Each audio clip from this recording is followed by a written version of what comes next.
World now में आज बात करेंगे आर्कटिक की। पृथ्वी के सबसे ठंडे और दूर दराज वाले इलाके में अब अलग अलग देशों की बुरी निगाहें टिक गई हैं। पूरी दुनिया आर्कटिक के इस इलाके में नजरें गड़ाए हुई हैं। दुनिया के बड़े बड़े देश आमने सामने हो रहे हैं, इस इलाके को लेना चाहते हैं ताकि वो आर्कटिक में अपनी पकड़ मजबूत कर पाएं। इस रेस में रूस, अमेरिका, चीन सब शामिल हैं। इसी को लेकर कनाडा ने एक बार फिर से बहुत बड़ा दावा कर दिया है। कनाडा की खुफिया एजेंसी CSIS ने चीन और रूस से कनाडा को खतरा बताया है। कनाडा की खुफिया एजेंसी का कहना है कि रूस और चीन कनाडा के आर्कटिक इलाके में धीरे धीरे अपनी पैठ बढ़ाने की कोशिश कर रहे हैं। दोनों देश उस इलाके की एक तरह से जासूसी कर रहे हैं, खुफिया जानकारी निकाल रहे हैं। लेकिन जब यहां कोई रहता नहीं है, जब यहां कोई आबादी नहीं रहती है, ठंड इतनी है कि इंसान का यहां बिना किसी सपोर्ट सिस्टम के जी पाना असंभव है, नामुमकिन है, तो फिर ये जमीन, ये इलाका इन देशों के लिए साख का विषय क्यों है, जरूरत का विषय क्यों है? कनाडा खुफिया एजेंसी ने दावा किया है कि ये देश आर्कटिक में ज्यादा ताकत दिखा रहे हैं और इससे कनाडा को खतरा हो सकता है। इसलिए कनाडा को अपने सुरक्षा कर्मियों और नीतियों को मजबूत करना होगा। CSIS जो कि कनाडा की खुफिया एजेंसी है, उनके निदेशक का नाम है डैन रॉजर्स। डैन रॉजर्स का कहना है कि यह कोई पहली बार नहीं है जब CSIS ने देखा है कि साइबर और दूसरे तरीके से सरकार और कंपनियों की जानकारी ली जा रही है। कनाडा ने अपने उत्तर के इलाके में से गुजरने वाले रास्ते और वहां के जरूरी खनिजों को लेकर चिंता जाहिर की है। इसलिए कनाडा अब वहां ज्यादा पैसा लगाना चाहता है। कनाडा ने आर्कटिक क्षेत्र में इंफ्रास्ट्रक्चर निवेश बढ़ाने वाला बजट पेश किया है। इसमें नए एयरपोर्ट, सीपोर्ट और पूरे साल में इस्तेमाल योग्य सड़कों का निर्माण शामिल है। कनाडा नए बड़े जहाज और करीब 12 गश्ती पनडुब्बियां खरीदने की प्लानिंग भी कर रहा है ताकि इस इलाके में वो अपने कंट्रोल को और ज्यादा पावरफुल कर सके, मजबूत कर सके। पिछले हफ्ते जो कनाडा का नया बजट सामने आया है, उसमें कनाडा ने आर्कटिक इलाके के लिए 10 अरब कनाडाई डॉलर यानी कि लगभग 710 मिलियन अमेरिकी डॉलर का एक खास फंड एलोकेट किया है। इस पैसे का इस्तेमाल आर्कटिक में इंफ्रास्ट्रक्चर बढ़ाने में होगा। कनाडा की विदेश मंत्री अनीता आनंद ने बताया कि नेटो जैसे सैन्य संगठन को आर्कटिक पर ध्यान देना चाहिए। उन्होंने कहा कि नेटो को सिर्फ पूर्वी सीमाओं पर नहीं बल्कि उत्तर की तरफ भी अपनी निगरानी और सुरक्षा बढ़ानी चाहिए। CSIS के निदेशक ने कनाडा में रूस, चीन की जासूसी को लेकर क्या दावे किए हैं वो बात जान लेते हैं और उसके बाद आपको बताएंगे आखिर इतनी दिलचस्पी रूस और चीन की इस इलाके में क्यों है, माजरा क्या है। CSIS एजेंट्स ने रूस की कोशिशों को रोका है। वो कनाडा के सामान और तकनीक को हासिल करना चाहते थे ताकि यूक्रेन के खिलाफ युद्ध में इसका इस्तेमाल हो। यूरोप की कुछ नकली कंपनियां कनाडा से सामान खरीदने आई, लेकिन वो असल में रूस के एजेंट थे। कंपनी ने तुरंत उन रूसियों को सामान देना बंद कर दिया। चीनी जासूसों ने कनाडा के लोगों को फंसाने की कोशिश की ताकि उनकी सैन्य और गोपनीय जानकारी हासिल की जा सके। ईरान ने भी कुछ लोगों को नुकसान पहुंचाने की धमकी दी थी। चीन और रूस के अलावा ईरान से भी खतरा था। ईरान के खिलाफ बोलने वाले लोगों को नुकसान पहुंचाना चाहता था। खुफिया एजेंसी के प्रमुख डैन रॉजर्स ने बताया कि ये देश कैसे कनाडा की सरकार और लोगों की जानकारी चुराने और दबाव डालने की कोशिश कर रहे हैं। रूस खास तौर पर आर्कटिक इलाके में कनाडा की सरकार और कंपनियों की जासूसी कर रहा है। रूस वहां अपने एजेंट्स भी लगातार भेजने की कोशिश कर रहा है और यूक्रेन की लड़ाई में इस्तेमाल करने के लिए कनाडा से गुप्त तरीके से सामान मंगा रहा है। CSIS ने यह भी बताया है कि उसने कुछ रूसी खुफिया अधिकारियों की पहचान की है और उनकी कनाडा आने की अनुमति को कैंसिल किया है, उनकी परमिट को कैंसिल किया है। कनाडा की खुफिया एजेंसी ने रूस, चीन के अलावा ईरान का नाम भी जोड़ा है जो कनाडा के लोगों को नुकसान पहुंचाने की कोशिश कर रहा है। रॉजर्स ने कहा कि हमने देखा है कि ये कनाडा में निगरानी करते हैं, गलत और बदनाम करने वाली खबरें फैलाते हैं, धमकी देते हैं, कनाडा के प्रवासियों को विदेश में डराते हैं और सबसे ज्यादा गंभीर मामलों में लोगों की जान को खतरा भी पहुंचाते हैं। इन हरकतों का उन लोगों पर बहुत बुरा असर पड़ता है जिन्हें निशाना बनाया जाता है। साथ ही ये दूसरे देशों को भी डराते हैं, जिससे वो अपनी बात कहने या अपने हक के लिए आवाज उठाने से डरते हैं। डैन ने कहा कि दुनिया के देशों के रिश्ते बदल रहे हैं और देश अब पहले से ज्यादा जोरदार तरीके से आर्थिक फायदा और वैश्विक ताकत पाने की कोशिश कर रहे हैं। हमारे दुश्मन हमारी किसी भी कमजोरी या मतभेद का फायदा उठाने की कोशिश करते हैं। ऐसे समय में खुफिया जानकारी की सबसे ज्यादा कीमत होती है और हमारे दुश्मन इसे पाने के लिए अब पहले से भी ज्यादा हिम्मत और तेजी से काम करेंगे। CSIS का दावा है कि रूस और चीन की यह जासूसी सिर्फ गुप्त सरकारी रहस्यों तक सीमित नहीं है, बल्कि टेक कंपनियों, अनुसंधान संस्थानों और अकादमिक संस्थानों में भी जासूसी हो रही है, क्योंकि उनके पास कीमती डेटा और टेक्नोलॉजी है। और इसलिए CSIS ने बिजनेस काउंसिल और चैंबर ऑफ कॉमर्स जैसी संस्थाओं के साथ मिलकर इन खतरों से निपटने की रणनीति बनाई है। चीन, जो आर्कटिक क्षेत्र का हिस्सा नहीं है या उसके बॉर्डर भी नहीं है, वहां वो अपनी रणनीतिक और आर्थिक पकड़ चाहता है। रूस, जो आर्कटिक का हिस्सा है, वो वहां उसकी बड़ी सैन्य मौजूदगी है। वो कभी कभी अनिश्चित और आक्रामक भी हो सकता है। CSIS का दावा है कि इस वक्त कनाडा को कई खतरों का सामना करना पड़ रहा है, लेकिन अमेरिका के साथ उनका सुरक्षा रिश्ता अभी भी मजबूत बना हुआ है, जबकि संबंध थोड़े तनावपूर्ण हैं। रॉजर्स ने कहा कि हमें अमेरिका से खुफिया और सुरक्षा मदद मिलती है और हम उनसे जानकारी भी साझा करते हैं। इसलिए उनका मानना है कि यह रिश्ता कनाडा और अमेरिका का अभी भी बहुत मजबूत बना हुआ है। CSIS ने इन खतरों को पहचान कर रोकने के लिए कई कदम उठाए हैं और इस इलाके में सुरक्षा भी बढ़ाई है और लगातार कई मामलों में कार्रवाई कर रही है। आपको इस खुफिया एजेंसी के बारे में बताते हैं। कनाडा की खुफिया एजेंसी आखिर कैसे काम करती है, कैसे ऑपरेट होती है। CSIS का अव्वल तो मतलब यह है कि कैनेडियन सिक्योरिटी इंटेलिजेंस सर्विस, यह कनाडा की सरकारी खुफिया एजेंसी है। देश की सुरक्षा से जुड़ी खुफिया जानकारी विदेशों से इकट्ठा करती है। CSIS की शुरुआत 1984 में हुई थी। इससे पहले खुफिया काम मिलिट्री और पुलिस वाले करते थे। आतंकवाद, जासूसी और विदेशी खतरों से यह बचाती है। इंटरनेट और साइबर की दुनिया में हो रही हरकतों पर भी ये एजेंसी नजर रखती है। सरकार को सलाह देते हैं कि कैसे देश की सुरक्षा मजबूत की जाए। आतंकवाद से जुड़े लोगों पर नजर रखती है एजेंसी। खतरे वाली कंपनियों और लोगों पर भी नजर रखना इस एजेंसी का काम है। CSIS के निदेशक रॉजर्स का कहना है कि CSIS की आतंकवाद जांचों में लगभग हर 10 में से एक मामले में कम से कम एक आरोपी 18 साल से छोटा होता है। हिंसक कट्टरपंथ से लड़ना अब CSIS के काम का आधे से कम हिस्सा है, लेकिन फिर भी ये उनकी एक बड़ी प्राथमिकता बनी रहेगी, क्योंकि दुनिया में हो रहे घटनाक्रम से लोग तेजी से कट्टरपंथ की ओर जा रहे हैं। कनाडा को अपने उत्तरी हिस्से में रणनीतिक चुनौतियों का भी सामना करना पड़ रहा है। रूस, चीन जैसी महाशक्तियों का आर्कटिक क्षेत्र में बढ़ता प्रभाव और उनके सीक्रेट ऑपरेशंस का निशाना बनने का खतरा कनाडा के लिए एक बड़ी चिंता का विषय है। ऐसे में सिर्फ सुरक्षा तंत्र नहीं, बल्कि इंफ्रास्ट्रक्चर और अंतर्राष्ट्रीय गठबंधन में सक्रिय भागीदारी भी महत्वपूर्ण हो गई है। लेकिन अब सवाल यह है कि आर्कटिक इतना अहम क्यों है? चीन और रूस उस पर अपना प्रभाव, आधिपत्य क्यों स्थापित करना चाहते हैं? समझते हैं। आर्कटिक वो जगह है जो पृथ्वी के ऊपरी हिस्से में, यानी कि नॉर्थ पोल के पास में है। ये बहुत ठंडा इलाका है। जो तस्वीर इस वक्त आप देख रहे हैं, जरा फुल स्क्रीन देखिए।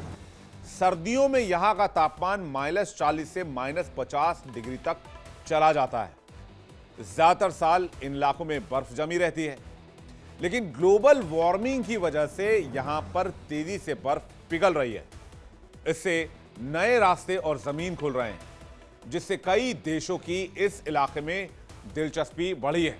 हालांकि पर्यावरणविद और मौसम विज्ञानी ये मानते हैं कि आर्कटिक का बर्फ पिघलना अच्छा संकेत नहीं है मानव सभ्यता के लिए, पृथ्वी के लिए और इंसानियत के लिए। यहां पर अगर बर्फ लगातार पिघल रहे हैं तो ये किसी बड़ी आफत का संकेत है। लेकिन बर्फ पिघलने से जो जमीन ऊपर आ रही है या फिर जो इलाके खाली हो रहे हैं, उसको बड़े बड़े देश अपने फायदे के हिसाब से देख रहे हैं। अब आपको मैप पर दिखाते हैं कि आर्कटिक कहां पर है और इसके आसपास कौन से देश हैं। जल्दी से बिग स्क्रीन पर मैप लेकर आते हैं। ये देखिए, ये है वो आर्कटिक का इलाका। अब इसके चारों तरफ आप देख लीजिए, ये है नॉर्थ पोल, बिल्कुल सेंटर में।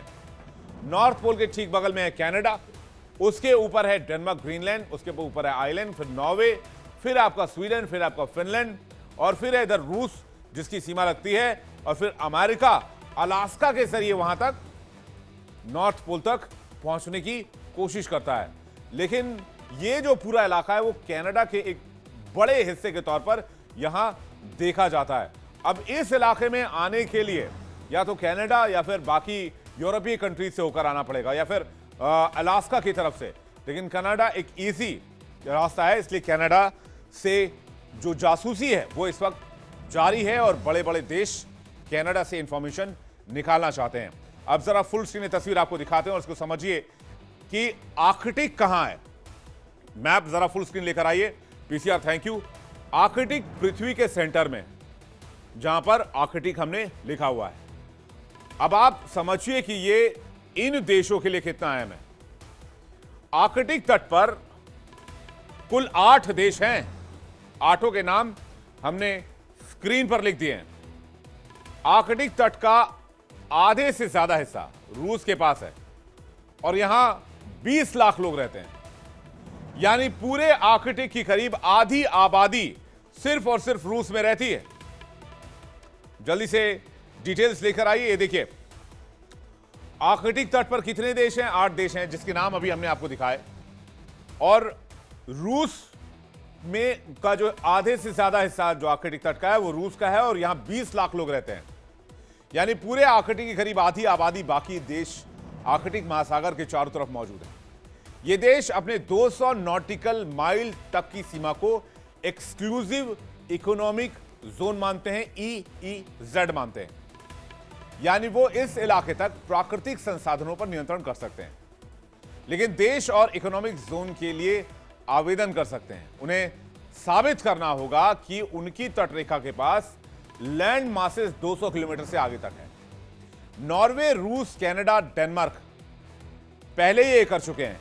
इसके आगे नॉर्थ पोल है। आर्कटिक के करीब के 8 देश मिलकर एक संगठन चलाते हैं, जिसे आर्कटिक परिषद के नाम से जाना जाता है।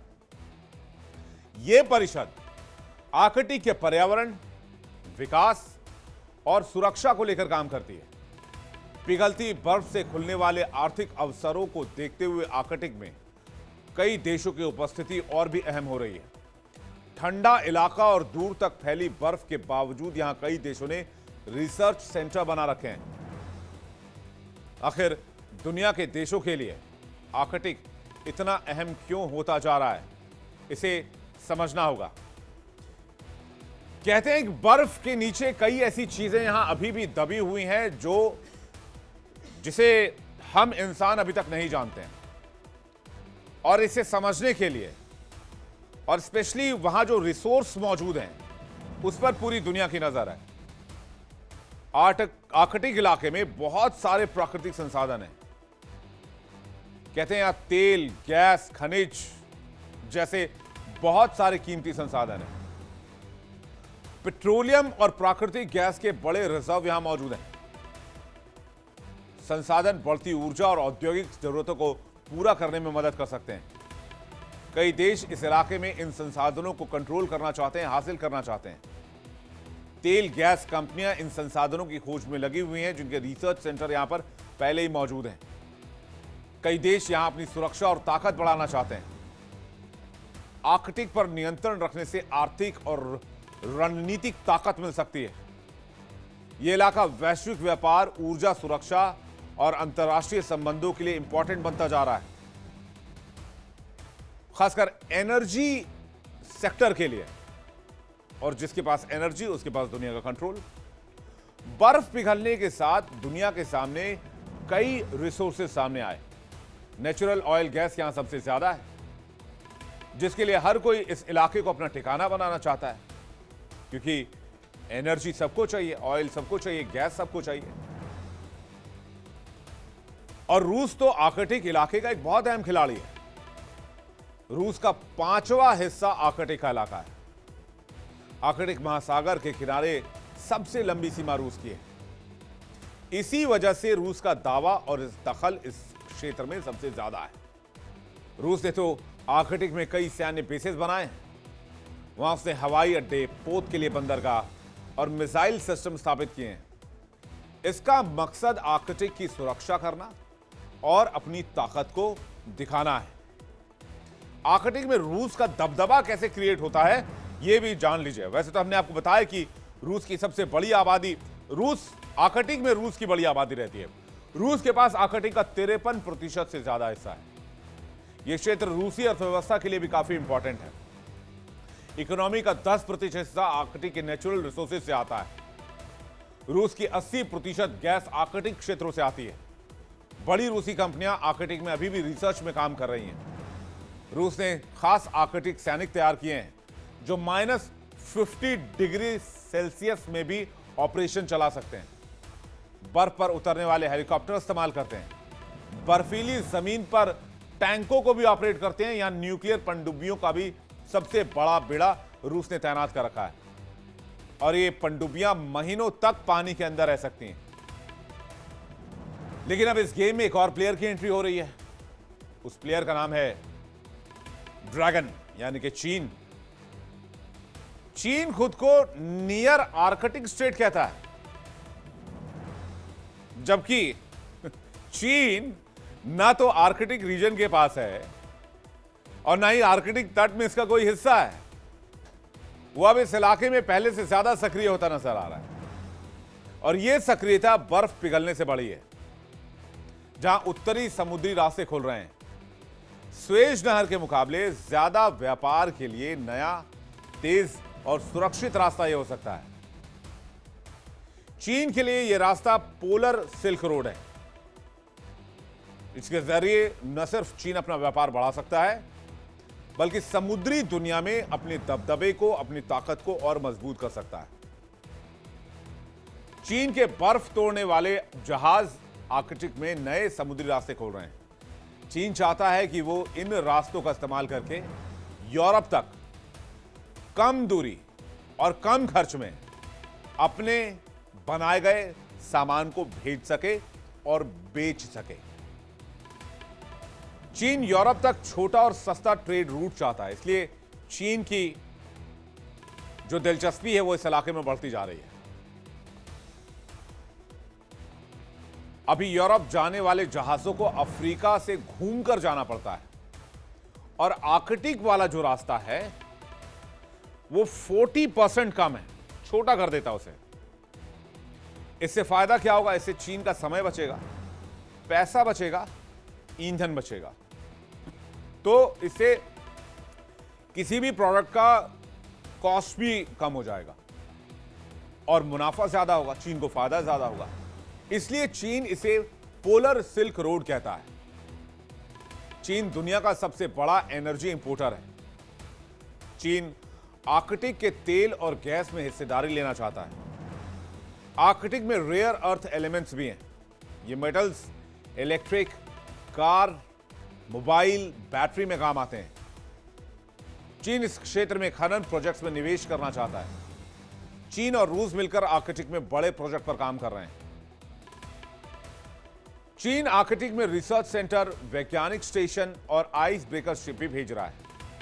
लेकिन कई देशों को डर है कि यह स्टेशन भविष्य में चीन सैन्य उपयोग में ला सकता है।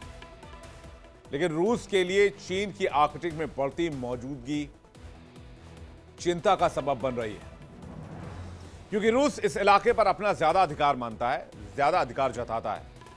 अमेरिका और नेटो देशों की आर्कटिक में सैन्य मौजूदगी भी बढ़ रही है। चीन को डर है कि अगर यूएस आर्कटिक में अपना नेटवर्क मजबूत कर लेता है और समुद्री रास्तों की रक्षा अमेरिका ने संभाल ली, तो चीन उत्तरी दिशा से घिर जाएगा। इसलिए भी आर्कटिक में वो अपना दबदबा बढ़ाना चाहता है। चीन ने आर्कटिक में research lab, weather station, satellite tracking station बनाए हैं। उसको लेकर पश्चिमी देशों का मानना है कि ये स्टेशन नजर रखने, खुफिया जानकारी इकट्ठा करने और आर्कटिक की भूमि का सैन्य नक्शा तैयार करने के काम आ रहे हैं। अमेरिका और कनाडा कई बार खुलकर इस पर चिंता जाहिर कर चुके हैं और चाइना को वार्न कर चुके हैं। और अभी भी कनाडा की खुफिया एजेंसी CSIS ने यही कहा है कि चीन अपने इन सेंटर्स के जरिए इस इलाके की जासूसी कर रहा है। लेकिन रूस के पास तो आर्कटिक में हिस्सा है और चीन तो जोर जबरदस्ती जगह बनाने में जुटा है। तो फिर कनाडा के हिस्से पर इन देशों की नजर क्या है, यह भी समझना होगा। इसे समझने के लिए देखिए कि कनाडा के लिए इंपॉर्टेंट क्यों है। लगभग 40% कनाडा की जमीन आर्कटिक इलाके में आती है। इस क्षेत्र में हजारों आइलैंड्स हैं जो रणनीतिक तौर पर बहुत महत्वपूर्ण माने जाते हैं। दुनिया का महत्वपूर्ण ट्रेड रूट इसके पास ही है। कनाडा से नॉर्थ वेस्ट पैसेज रास्ता यहीं से जाता है। कनाडा के आर्कटिक इलाके में ऐसे रास्ते बन रहे हैं जिनसे जहाज आसानी से चल सकते हैं। ये रास्ते कनाडा के इलाके से होकर गुजरते हैं। ये दुनिया का सबसे छोटा ट्रेड रूट बन सकता है। कनाडा के हिस्से में भी नेचुरल रिसोर्स ज्यादा हैं, इसलिए कनाडा इस इलाके को छोड़ना नहीं चाहता है। बड़ी कंपनियां और देश कनाडा में पैसा लगाना चाहते हैं। मतलब कनाडा के पास एक बहुत खास जगह है जहां से दुनिया के दूसरे हिस्सों तक जहाज आसानी से ले जाए जा सकते हैं। इसलिए वो यहां और ज्यादा विकास करना चाहते हैं ताकि वो इन रास्तों और खनिजों का फायदा उठा सकें। इस वजह से कनाडा के उत्तर में निवेश बढ़ रहा है। मतलब वहां नए फैक्ट्री लगाए जा रहे हैं, नए काम बनाए जा रहे हैं और नई सुविधाएं, नई फैसिलिटी सेंटर्स बनाए जा रहे हैं। कनाडा जानता है कि नेचुरल रिसोर्स आने वाले 30-40 साल में दुनिया का सबसे बड़ा व्यापार बनेंगे। जो देश आर्कटिक को कंट्रोल करेगा वो भविष्य में सुपर पावर बनने की रेस में सबसे आगे होगा। इसके साथ ही कनाडा का हिस्सा रूस की सीमाओं के सामने आता है। इससे वो चीन और रूस की हलचल पर नजर रखता है। इसलिए कनाडा आर्कटिक में निगरानी और सेना की मौजूदगी लगातार बढ़ा रहा है। आर्कटिक के इस इलाके में होड़ इन्हीं देशों तक नहीं है, बल्कि इसमें अमेरिका का भी नाम है। हालांकि अमेरिका का अलास्का आर्कटिक इलाके में आता है, तो अमेरिका को इस इलाके का फायदा है। लेकिन अमेरिका, रूस और चीन का दबदबा इस इलाके में बढ़ने नहीं दे सकता और ना ही वो ऐसा चाहता है। इसलिए अलास्का में अमेरिका ने सबसे बड़ा बेड़ा F-35 फाइटर जेट का तैनात किया है, मिसाइल डिफेंस बेस बनाया है, ड्रोन निगरानी बेस है और अमेरिका आर्कटिक इलाके में, अलास्का के इलाके में नए युद्धाभ्यास भी करता है। रूस की सीमा अलास्का से सिर्फ 55 माइल दूर है, इसलिए अलास्का से अमेरिका रूस पर भी निगरानी रखता है। अलास्का की वजह से अमेरिका अपने जहाज और नेवी यहां तैनात कर सकता है। अलास्का में अमेरिका का 25% तेल रिजर्व है और नेचुरल गैस रिजर्व है। समुद्री हिस्सों में भारी भरकम हाइड्रोकार्बाइन, यह अमेरिका की ऊर्जा जरूरत का एक बहुत बड़ा हिस्सा देता है। अलास्का अमेरिका को तेल गैस में आत्मनिर्भर बनाने में भी मदद करता है। लेकिन अमेरिका और कनाडा की उत्तरी सीमाएं जुड़ी हुई हैं और अमेरिका को आर्कटिक में निगरानी रखने के लिए कनाडा की जरूरत पड़ती है। यानी कनाडा इस क्षेत्र में अमेरिका का एक अनिवार्य पार्टनर बन जाता है और इससे कनाडा का अंतर्राष्ट्रीय महत्व बढ़ता है और कनाडा और अमेरिका के रिलेशनशिप और ज्यादा मजबूत होते हैं। इसलिए आर्कटिक में दबदबे की होड़ मची हुई है। हर कोई भविष्य के हिसाब से यहां के संसाधन पर नजर गड़ाए हुए है, लेकिन आने वाले वक्त के लिए यह इस इलाके में टेंशन बढ़ा सकता है। और दूसरा बड़ा खतरा कि यहां की जो बर्फ पिघल रही है वो सबसे बड़ा खतरा है। यहां का मौसम दुनिया पर असर डालता है, लेकिन बर्फ यहां तेजी से पिघल रहे हैं। इससे दुनिया के कई बड़े शहरों पर खतरा आ जाएगा, क्योंकि इससे समंदर का जल स्तर लगातार बढ़ रहा है।